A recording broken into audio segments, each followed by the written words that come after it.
IFM News. IFM News. IFM News. Lokal.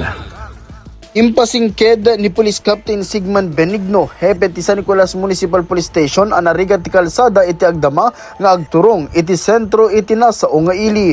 Imbatad na at 25% tinakalukat iti kalsada nga agturong iti opisina da ken iti dakkel mall iti ili ti San Nicolas ken iti dalan nga agturong iti barangay 16 San Marcos San Nicolas Ilocos Norte ket detoy ang nakarikep ang maibilang pa'y katidaytoy a provincial road.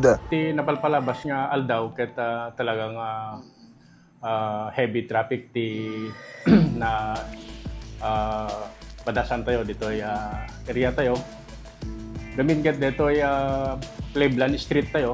Detoy sangot ti simbaan. Dakkel nga simbaan going Robinson's Mall ket naklusan. As well as DJ dalan dita sangot ti Takwat dita Nalundasan Road going Daraday ket naklusan pay.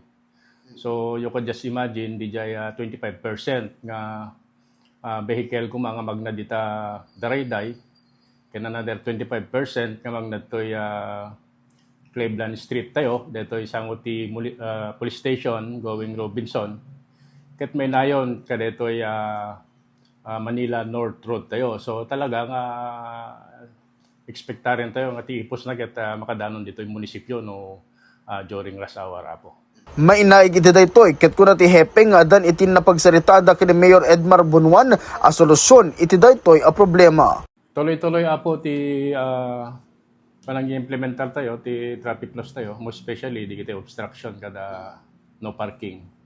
Itay nagsalita kami po ni po Mayor Bingbong ket requestion mi malen nga for the meantime may open let bypass road tayo going Darayday from Katuging to Darayday tapno kasta ket catering na ti vehicle coming from south especially Batak kadigijay motorista nga gawid dito ilawag magnadad toy Darayday na kuno once nga mo-open dito bypass tayo. Kabayatan na dinawat ti hepe tinanay pa pasensya tapno ni kasta ket saan nga bibinara iti kalsada.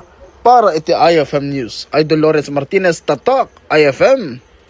IFM News. IFM News. IFM News. Lokal.